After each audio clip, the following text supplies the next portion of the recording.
morning, ladies and gentlemen. My name is Daniel Umstead. I am the host of the RNG radio show, which you're tuning in live to right now, as well as the owner of the Nathaniel Group. Now, if this is your first time joining, welcome. Welcome to the best show, radio show you will ever in your lifetime ever see. So, without further ado, thank you so much for joining me. If this is your first time and you're like, well, what's the radio show about? I came on here and now I see it. I don't know what is going on. Well, the radio show that I host goes over credit repair, real estate, resume writing tips / career tips, and some motivation. By the way, I added a Kings and Queens section, which we will get to later on. But I have two guests. Yes, I have two guests today on the show that I would like to go over with you. But before we get into that, credit repair. So with the credit repair, we are on the number seven. As far as what's included with the credit repair program if you do sign up with me. So if you are looking to get your credit fixed and need assistance right away, 267-702-3756. But in addition, I'm going to let you know how you can do it on your own, because sometimes some people see this face and it's like, oh my gosh, she's just so gorgeous. And I don't think I could be around him. I don't think I could talk to him that long. No, I just can't. No, I'm kidding. But, some people might say like, hey, I just don't have the time. I don't have the funds, or they just want to do it on their own, which I'm not knocking you, folks. There's plenty of times that, folks turn away stuff. And even for me, it took me 3 months. The person that was getting on me about signing up told me month after month, week after week, day after day in regards to getting it. And, I'm thankful for it. I'm actually very, very thankful for being in it. So it's one of those great things that once you get into, you become more and more at peace and so much closer to building generational wealth. But so what we talked about, if you haven't seen past episodes, but what we talked about was budgeting that's included, credit restoration that's included, credit builder that's included, credit attorney that's included, credit monitoring that's included, debt payoff that's included, and now today, identity monitoring. So I just want to tell the competition, because when I saw this, I was like, wait, that's what would happen if they did it on their own. So if you were looking to do, and this is updated as of June 6, 2020 at 1:02 p.m. Pacific Standard Time. So these are just the basic costs. Now, I don't know what the breakdown is, whether it be monthly, whether it be yearly, what have you. But I will say this is a price that you got to pay for coming out of your pocket, which could be something that could be included free, or actually is free with the services if you go with me. So let's start at the top. LifeLock, $108 at LifeLock. Identity Force, $100 at Identity Force. Identity Guard, $80 at Identity Guard. Complete ID, $108 at Complete ID. And ID Watchdog, $164 at ID Watchdog. So I went on to Best Identity Theft Protection and Monitoring Services in 2020, and this was from cnet.com. Now, like I said, folks, feel free. And they probably are top. They probably go above and beyond in the services, and they should. For $108 at LifeLock, by all means. I need to know when I sneeze. You need to tell me when to sneeze before I even sneeze. Like, I need to get a bless you text right now. Hey, bless you. Wait, what? Oh, they are that good. $408, they should be that good. But looking for services that are included. I mean, we're not going to tell you when you're about to sneeze, but definitely let us know that you sneeze that day. We'll definitely bless you. So the identity monitoring that comes with actually through us is actually teamed up with Privacy Armor. So I don't want you to think that when your credit repair services company does credit repair and they do identity theft. No, we've actually done partnership. And, for anybody that's looking to grow, anybody that's looking to build a business, you should be looking at partnering, because once you do partner, you grow. And that's why I have guests on the show today. So can't wait for you to meet them. But identity monitoring, Info Armor leads the identity protection industry with Privacy Armor, a proactive monitoring service that alerts you at the first sign of fraud and fully restores your identity. Well, Dan, how do they do that? I'll tell you.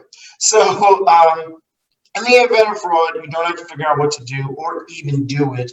Our dedicated privacy advocates, there's a little R there, fully manage and restore your identity. Our 401k and HSA reimbursements, tax fraud, refund advances, and $1 million identity theft insurance policy mean we won't let your finances suffer. So, what does that mean with the features? So, $1 million identity theft insurance. If your employees fall victim to fraud, we will reimburse their out-of-pocket costs. So that's you. That's you. You sign up and you get hit with identity theft, and it's up to $200,000 for whatever reason. You are insured up to that. Now, is everybody different? Yes, everybody's different. I don't know what your credit score looks like, nor do I know what your social security number is, nor do I know your location, nor do I know your date of birth. I don't know these things, but what I do know is that once you qualify, just like anything else in life, that you will be protected. Pre-existing condition resolution.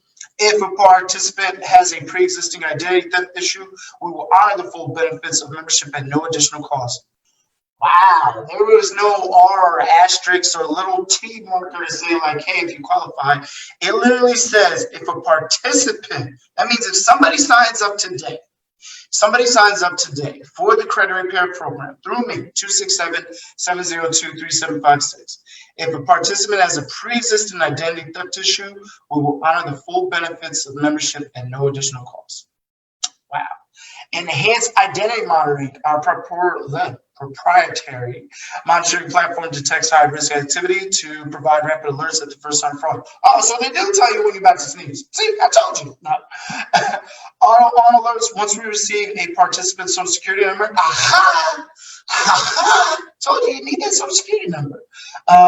We immediately begin monitoring and alerting. And then dark web monitoring, our bots and human intelligence cyberneticals can close hacker forms for compromised credentials.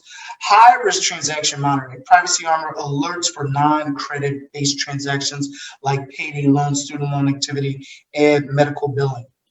Social media monitoring, privacy armor keeps tabs on social accounts for everyone in the family. Watch for account takeover, vulgarity, threats, explicit content, violence, and cyberbullying. What? All this is with the identity monitoring. Can you believe that? That is amazing, folks. That is amazing. And that's free. That all is free, included with the credit repair services. Wow, that is something else. That is something else. That is something else. I'll tell you, that is something else.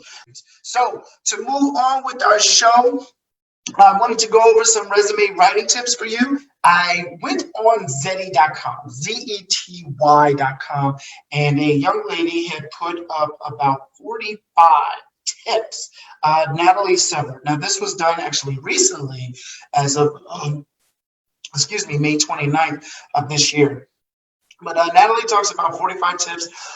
I do not have time to go over the 45 tips with you, but if you Google 45 tips in Natalie Sever and Zety, you will come up with this article. So first thing, we're just going to choose out 5 today, which I come across that people are still doing. So I'm only talking about it because people are still doing this. So the first one is updating your contact information. Now, I know it's crazy. But that phone number that you have on your resume, let that be the only number that an employer or recruiter can reach out to you to get in contact with you. And the reason why I say that is that if you got 2 numbers on there, I'll be honest with you. If I see something that says home and cell, 9 times out of 10, I go directly to the cell, because in my mind, I'm thinking if I need to get in contact with somebody directly or right now, right then and there, then I would need to ultimately just need to call them. Or by all means, if I have an alert that I need to text them, I would need to let them know right now. So any home phone numbers, unless that's your direct number, take it off of there and make sure that that phone number is a good working phone number. So if you need yourself to call it, if you need Google to call it, what have you, make sure you got a decent phone number. The other one that I wanted to go over with you is something brand new, actually, and I'm glad they actually got it in here. I swear, LinkedIn needs to, if somebody knows somebody in LinkedIn at the top, at the tippity top, let them know, be like, hey, Dane's been promoting you like crazy on his radio show. You need to talk to him. But number 10 on the list is include URLs to social media profiles for personal websites and your blog. Take off the blog part, not so much personal websites, but definitely a professional website. And then social media profiles should strictly only be your LinkedIn. Now, unless you're going something for like a creative, something that deals with the arts, entertainment, and culture, then by all means, feel free to apply your Instagram handle. But if you're just looking for a desk job or, an office role, managerial role, something that is career based in regards to, pushing pencils and papers and such, I would highly, highly recommend that you have your LinkedIn profile set up and up to date for that. All right.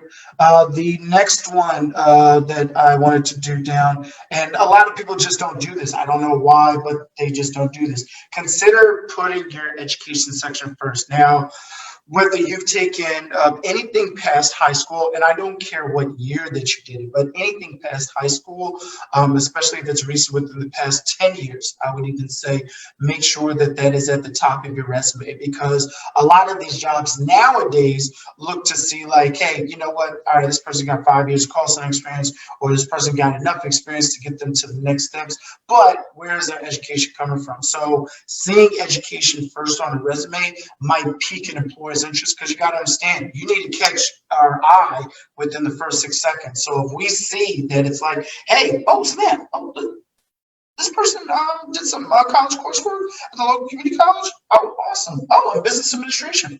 This is a business administration role. So definitely want to have them included. So that's number 3. What you call it? The other one that I wanted to go over with is I laugh because it's happened. It's just happened over and over again. When you are sending over your resume and you need to save the resume, whether it be PDF or a Word document, when you are saving it, if I was to save my resume, make sure that it's your first name, your last name, and the word resume. Most folks will put down maybe Umstead resume 2020. That's fine as well. Some people might put down, their initials, DR Umstead. That's fine as well. But when you say sample resume template downloaded from Word and saved as, make sure that when you are saving it, and I know it's easy. Folks. I know all you got to do is save, and then once you save, then you're good to go. Once you save, then you're good to go. And it's like, all right, I saved it, now I can attach it. Folks, make sure that you are paying attention to the name itself of the file. So that's number 3. Let's see here.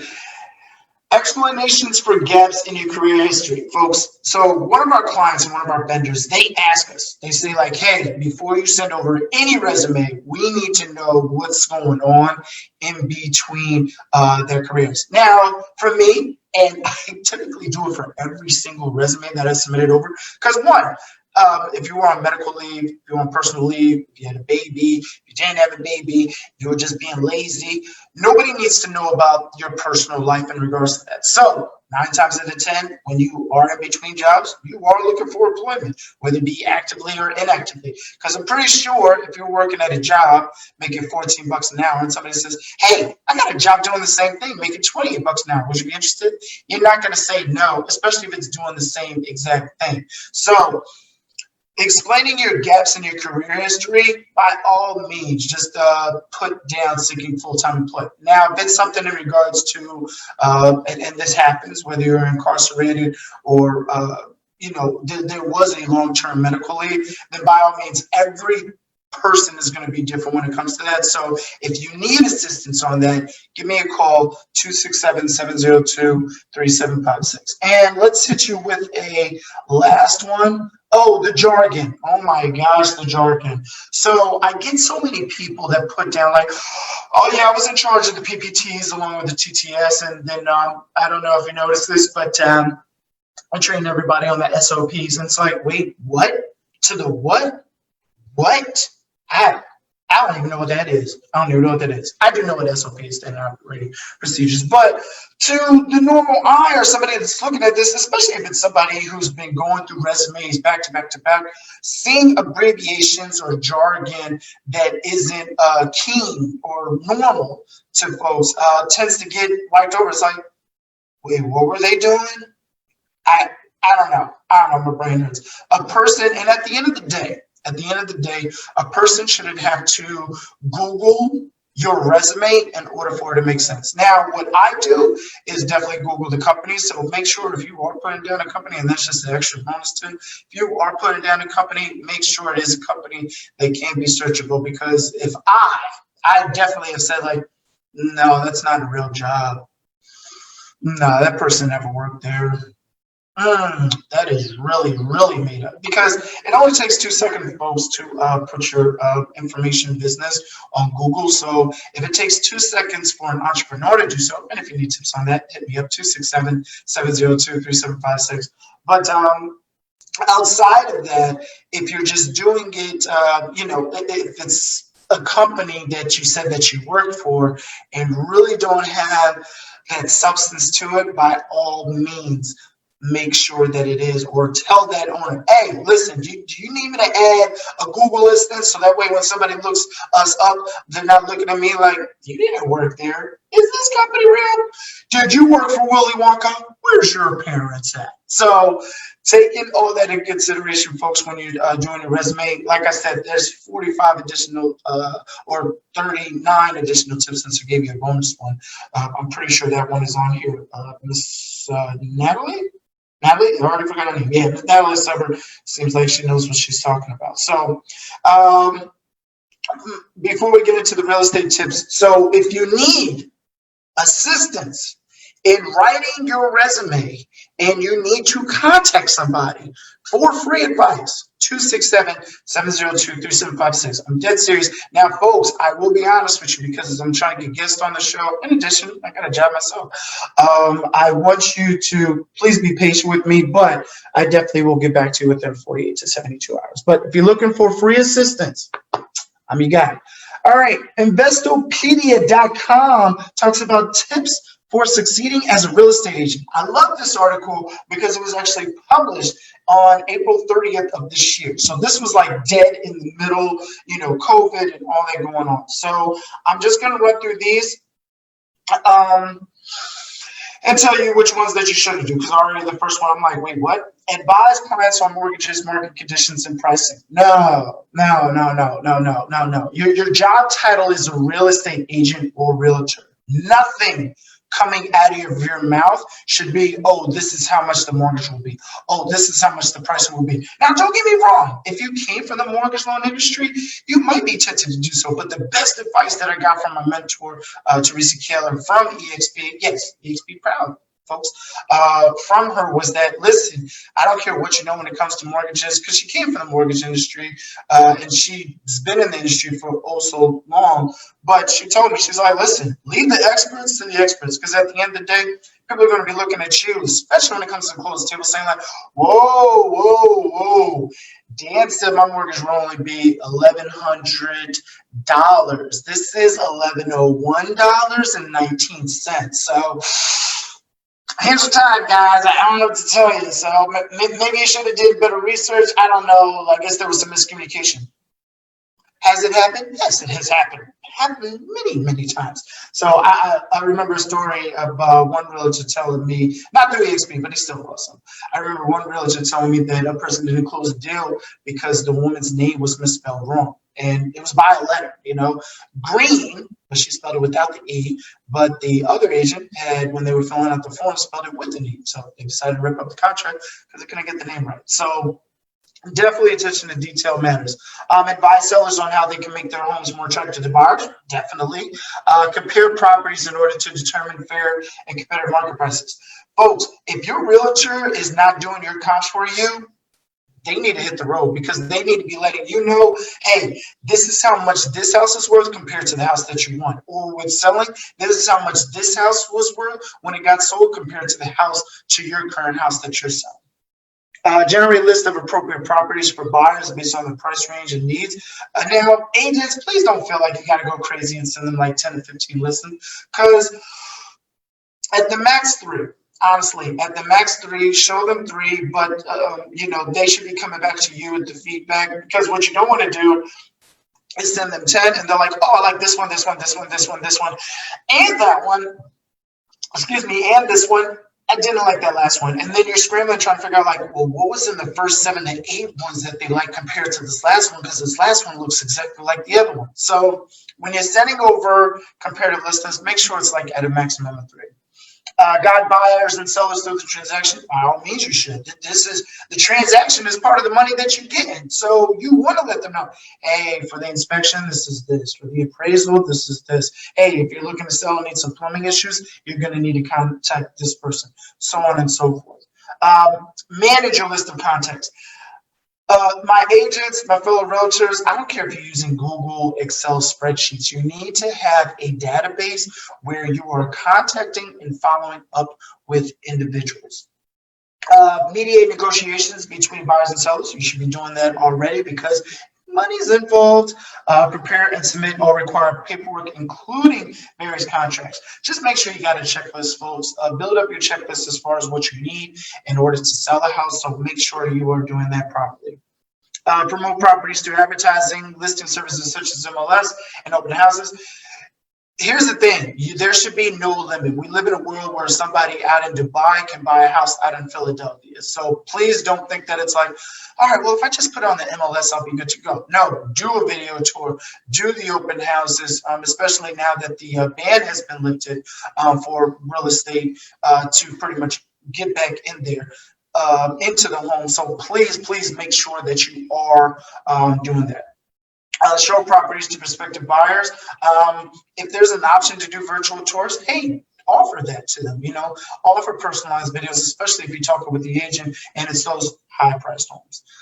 Solicit potential clients to buy, sell, and rent properties. By all means, stay current with real estate laws and trends. Right now is the time where everything changes on a daily basis. And last but not least, work nights and/or weekends to accommodate clients' needs. I know what you're thinking, Dan, I'm not working extra. Well, for that $10,000 commission check, you might want to put in that extra time needed and take a break. Feel free to take a week's break after you get the word out about your stuff.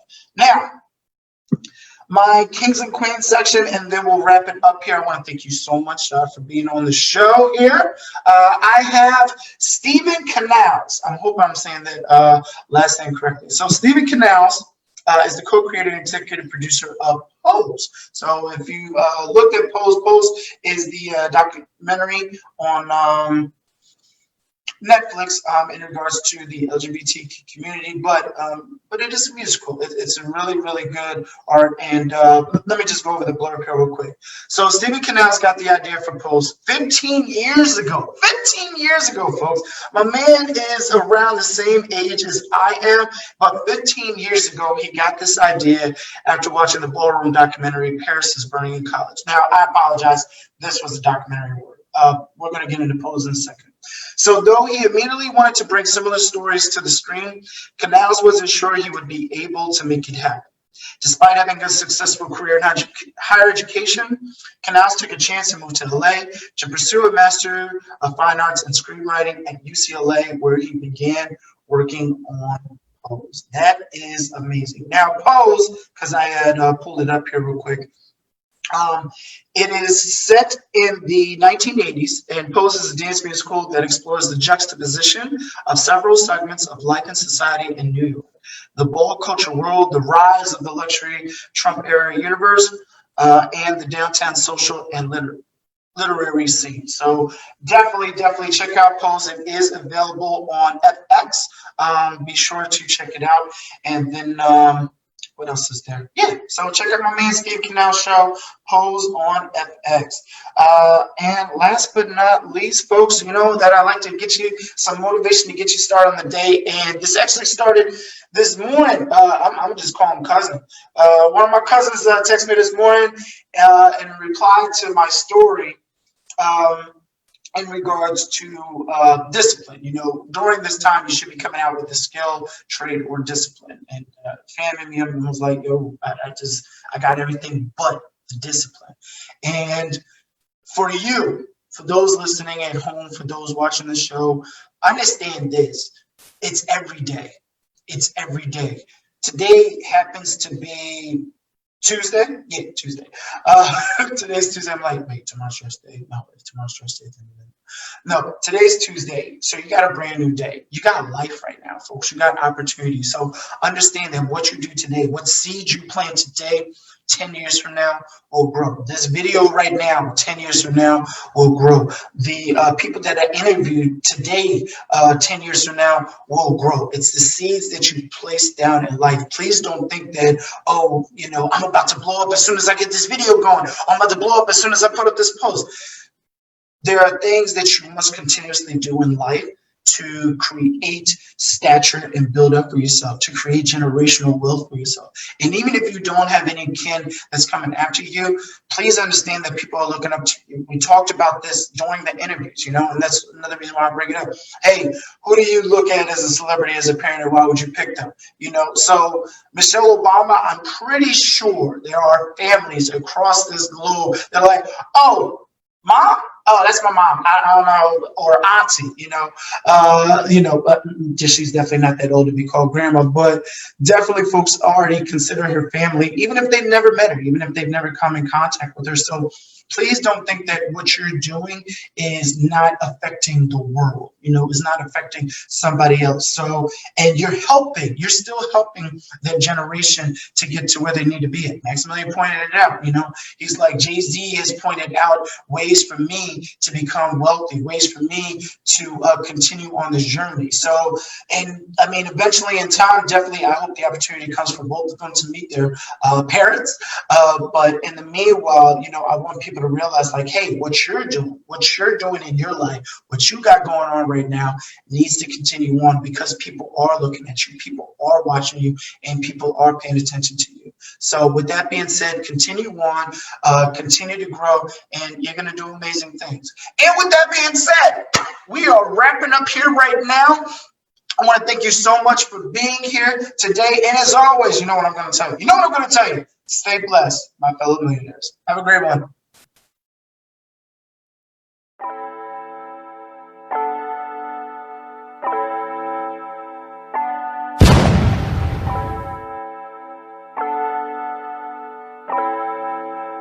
Fleslet on the beat.